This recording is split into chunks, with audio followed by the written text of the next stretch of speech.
এই বৃষ্টি, এই মেঘ, যতই কাপড়গুলি শুকানোর চেষ্টা করছি কোনোভাবেই কাপড় তো আর শুকাচ্ছে না। আমি সুরভিবাহার ব্লগে তোমাদের সবাইকে স্বাগতম। আজ আমি তোমাদের জন্য যে ব্লগটি নিয়ে এসেছি সেটা আমার স্মার্ট গৃহিণী সিরিজের একটি পর্ব। গতকালকের ব্লগে ছিল আমার সকালটা কতটা ঝামেলার মধ্যে শুরু হয়েছিল, কারণ আমি যখন রান্না করতে যাই তখন রান্নাঘরে সেই কি অবস্থা। আজ দেখতে পাবে সেখান থেকে আমরা কীভাবে পরিত্রাণ পেলাম। তার সাথে আজ আমি কি রান্না করছি। আজ আমি আমার রাইস কুকারে আমি গরুর মাংস রান্না করব, যেটা কিনা মাল্টি কুকার। অনেকে এটাকে রাইস কুকার হিসেবেও কিনে থাকে, তবে আমি মাল্টি কুকারটাই কিনেছি। মাল্টি কুকারে রান্না করাটা একদম সহজ এবং প্রসেসটাও একদম আরামের। চাইলে যে কেউ মাল্টি কুকারে রান্না করে নিতে পারে। আজ আমি মাল্টি কুকারে গরুর মাংস রান্না করে তোমাদের দেখাবো যে একজন গৃহিণী সে চাইলে সব কিছু সহজ করে নিতে পারে। আর এই সহজ সহজ কাজগুলির জন্য আমাদের অনেক কিছু প্রয়োজন হয়, বিভিন্ন ধরনের ডিভাইস, বিভিন্ন ধরনের সরঞ্জাম। আমার মাল্টি কুকারটা আমাকে অনেক হেল্প করেছে। আজ আমি গরুর মাংস রান্না করছি, আর গরুর মাংসের মধ্যে একটু যদি ফ্যাট না হয় তাহলে কিন্তু খেতে ভালো লাগে না। যারা গরুর মাংস পছন্দ করে তারা এই বিষয়টি জানে।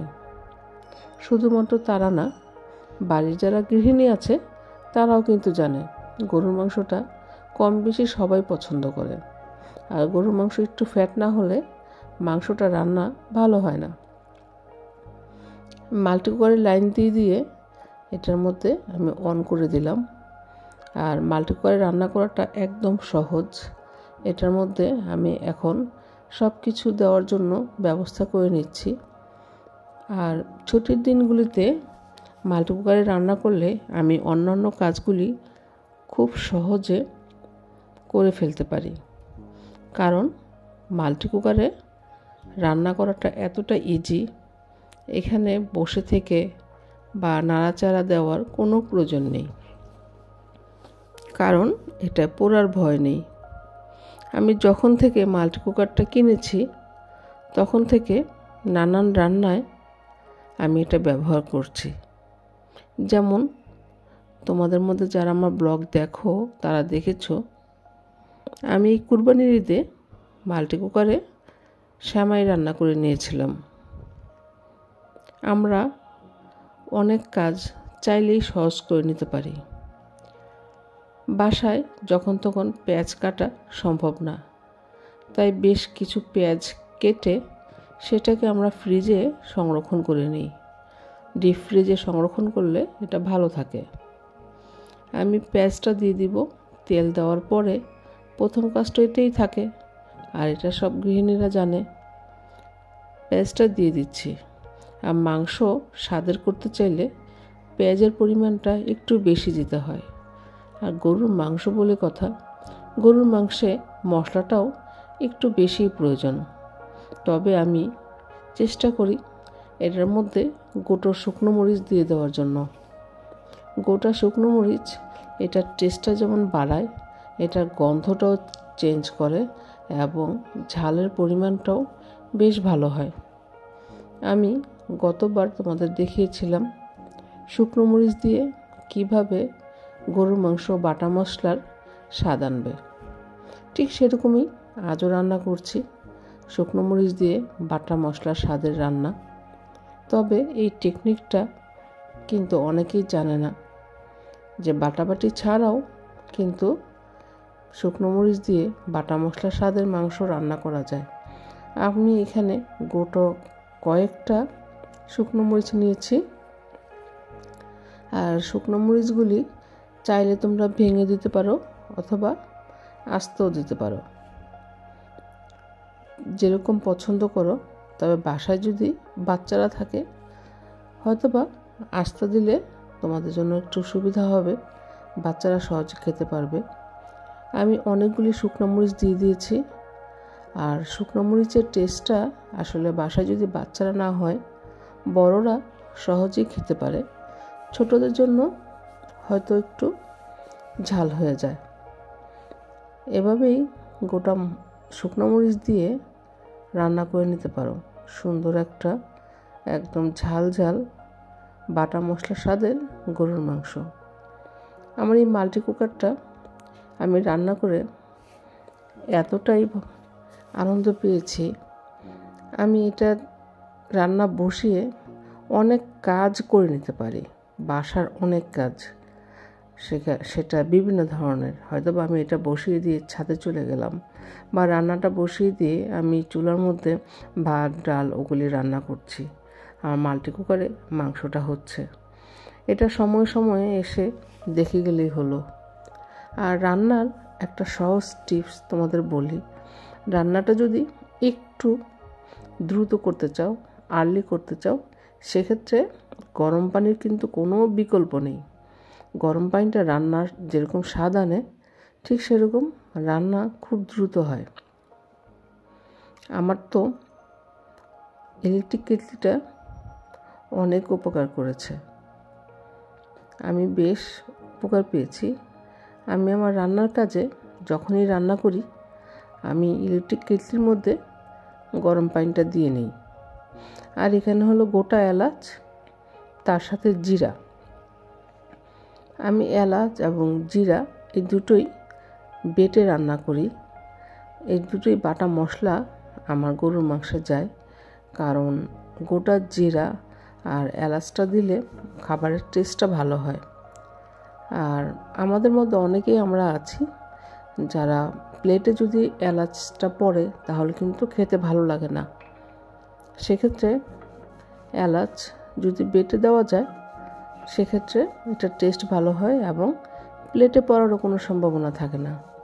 তবে হ্যাঁ, এটা অবশ্যই শিলনোড়ায় বেটে দেওয়া উচিত, কারণ তাতে এলাচের যে গোটাগুলি থাকে সহজেই ভাঙা যায়।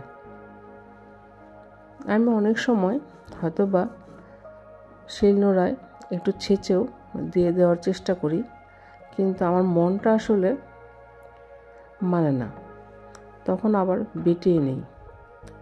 আর এভাবেই আমার সব কিছু আমি ব্যবস্থা করে ফেলি যাতে যে কোনো কাজ যেভাবে সহজে করা যায়। এর জন্য আমার শিলনোড়াটা ঠিক আমার রান্নাঘরে আমার চুলার পাশে আমি রেখেছি, যাতে আমার সহজে আমি যে কোনো কাজ রান্নার জন্য করে নিতে পারি। একটা সময় ছিল যখন মনে হতো এলাচি না দিলে কি রান্না হয় না? রান্না হয়, যদি এলাচিটা বেটে দেওয়া যায় তাহলে রান্নাটা খুব ভালো হয়। তখন বুঝতে পারি নাই যে এলাচি আসলে বেটে দেওয়া সম্ভব। যখন নিজে রান্নাঘরে এলাম, নিজে গৃহিণী হলাম, ছোট ছোট টিপসগুলি নিজের অভিজ্ঞতায় নিজেই বেছে নিলাম। আর আমার বাটাবাটি করতে বেশ ভালোই লাগে, আর সেজন্যই আমি রান্নাঘরে চুলার পাশেই আমি শিলনোড়াটা রেখে দিয়েছি, যাতে আমি সহজেই সব কিছু বেটে নিতে পারি। বিভিন্ন ধরনের শুটকির ভর্তা, কালো জিরে ভর্তা, এটার জন্য আমাকে আর কোনো কষ্ট পোহাতে হয় না। কারণ অনেক সময় দেখা যায় শিলনোড়া যদি হাতের কাছে না থাকে সেই কাজটা আর করা হয়ে ওঠে না। এখানে আমার মশলাটা বাটা হয়ে গেল, জিরে এবং গোটা এলাচ, এটা আমি তরকারিতে কিছুক্ষণ পর দিয়ে দিব। আমি কিন্তু মাংসটা অলরেডি বসিয়ে দিয়ে আমার তরকারিটাও হচ্ছে, আর আমি জিরেটা বেটেও নিলাম। তরকারিটা কিন্তু লাগবে একটা ভাব কিন্তু লেগে যায় নাই। এদিকে এখনও আলুটা কাটা বাকি আছে, আলুটা ছিলে নিচ্ছি। আর আমি গরুর মাংসে বড় আলু দিতে পছন্দ করি, একদম বড় বড় আলুগুলি, সেগুলি আমি 2 ভাগ করে দিয়ে দিই।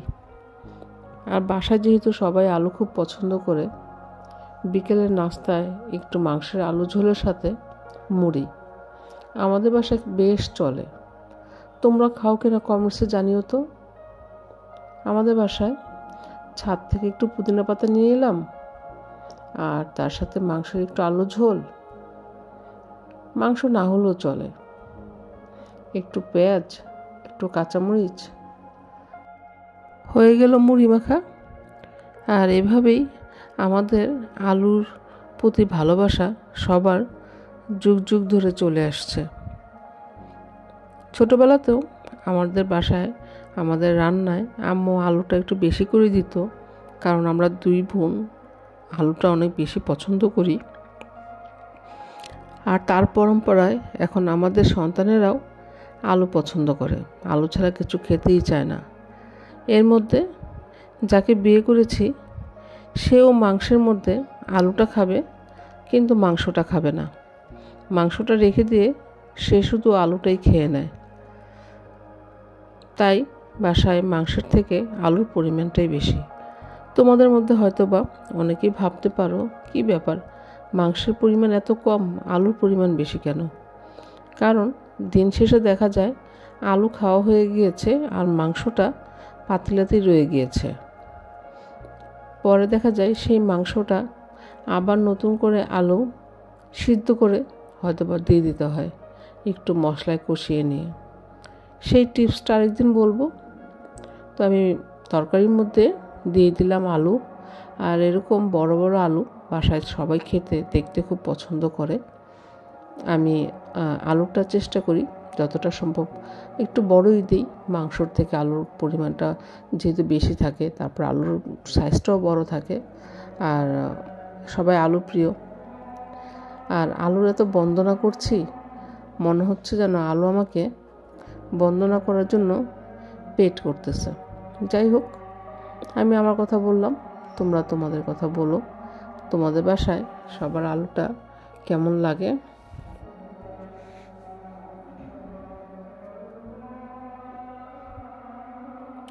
আলুটা দিয়ে দেওয়ার পর কিছুক্ষণ কষিয়ে নিচ্ছি। যেহেতু এই পাতিলটা রান্না করতে অনেক সুবিধা, আমি এটা বসিয়ে দিয়ে চলে গিয়েছিলাম। এদিকে ডাল রান্না করব। ডাল, তোমাদের জন্য আরেকটা টিপস, আমি যেহেতু ওয়ার্কিং লেডি, চাইলেও সবসময় ডাল রান্না করতে পারি না। আমি বেশি করে ডাল সিদ্ধ করে আমি এটা ডিপ ফ্রিজে রেখে দিই এবং সময় মতো রান্না করে নিই। এদিকে কাজের আন্টি, উনিও কাজ করছে, ওনাকেও দেখিয়ে দিচ্ছি কোথায় কী করতে হবে।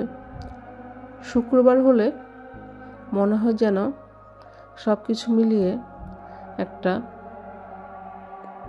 ঝড় তুফানের মধ্যে আমাদের বাসাটা অতিবাহিত হয়। মনে হয় যেন বড় একটা ঝড় বাসার মধ্যে বয়ে যাচ্ছে, কারণ রান্নাবান্নার আয়োজন সব কিছু মিলিয়ে বাসা পরিষ্কার, অন্যান্য কাজ, কোনো না কোনো ঝামেলা শুক্রবার হলে লেগেই থাকে।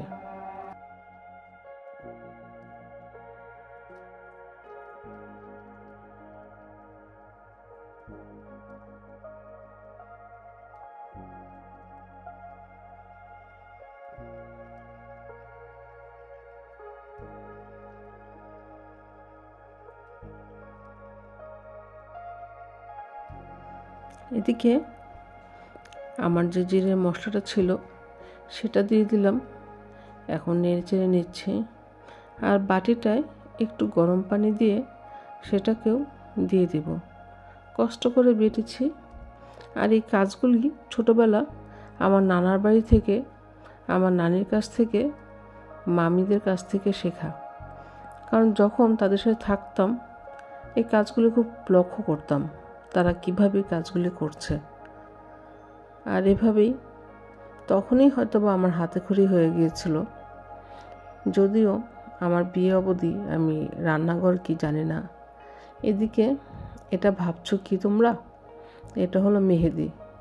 সারাদিনের কাজের মধ্যে নিজের জন্য একটু রূপচর্চা বলতে পারো, রূপচর্চা, হেয়ার চর্চা, চুলের চর্চা। আচ্ছা, চুল সৌন্দর্যের জন্য মাথায় বন্ধের দিন ভাবলাম একটু মেহেদি দিব। মেহেদি আমি ডিপ ফ্রিজে করে রেখেছিলাম, সেটা সকালে বের করে নিয়েছি। আর এদিকে মাংসটা রান্না হচ্ছে, সেটাকেও নাড়াচাড়া দিয়ে নিচ্ছি, কিন্তু কোনোভাবেই যেন আমার আর সময় হয়ে উঠছে না। এদিকে দুপুর 1টা বাজতে চললো, এখনও মাংসটা হয়নি। একটা মাংস বাটিতে নিয়ে নিলাম দেখার জন্য হয়েছে কিনা। মাংসটা তখনও কিন্তু নরম হয় নাই।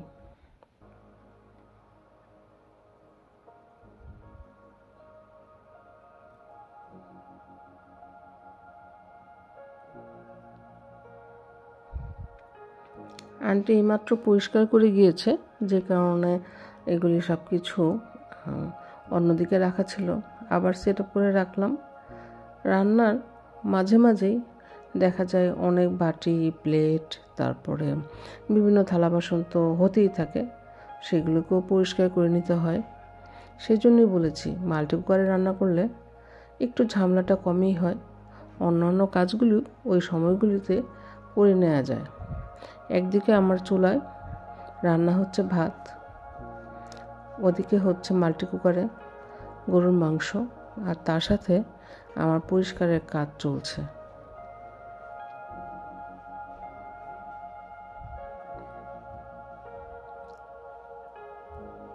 গৃহিণীরা বাসায় যারা থাকে তারা আসলে সকাল থেকে সন্ধ্যা পর্যন্ত কত কাজ করতে হয় সেটা বলে প্রকাশ করার মতো না। আমি সপ্তাহে 5 দিনের কাজ যখন 2 দিনে করতে যাই, তখন আমাকে সময় বলে এই সময়ে সম্ভব না। তারপর আমি চেষ্টা করে যাই যতটা সম্ভব একটু গুছিয়ে নিতে। আবার তো সামনে 5 দিন সময় দিতে পারবো না, এগুলি তো পড়েই থাকবে। তাই গুছিয়ে নেওয়ার জন্যই সকাল থেকে সন্ধ্যা পর্যন্ত অনবরত কাজ করে যাওয়া। একটা কাজের পরে আরেকটা কাজ চলে আসে, মনে হয় এই বুঝি সব শেষ, আর হয়তো বা কিছু করতে হবে না।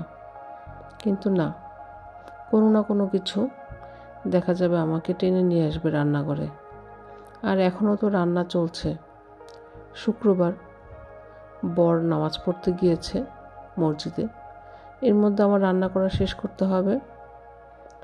এক চুলায় ভাত হচ্ছে, মাল্টি কুকারে মাংস হচ্ছে, এরপরে রান্না করব ডাল, তারপরে একটু পোলাও।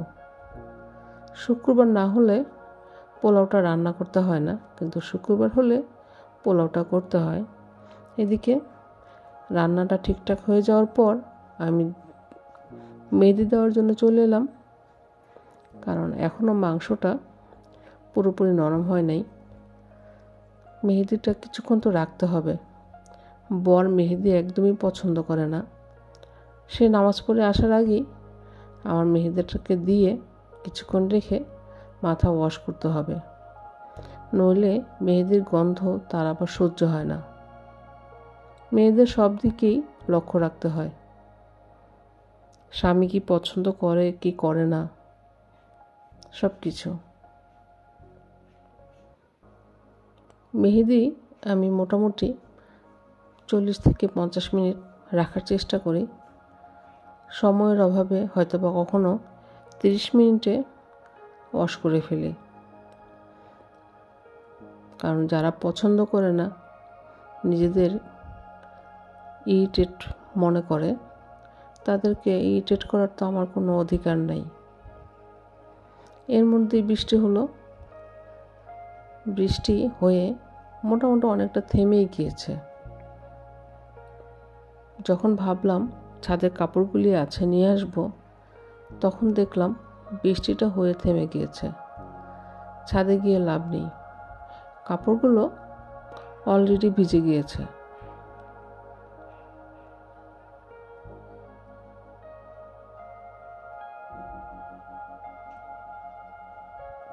কত কিছু চিন্তা থাকে, শুক্রবার হলে এখানে যাব, ওখানে যাব, এটা করব, ওটা করব।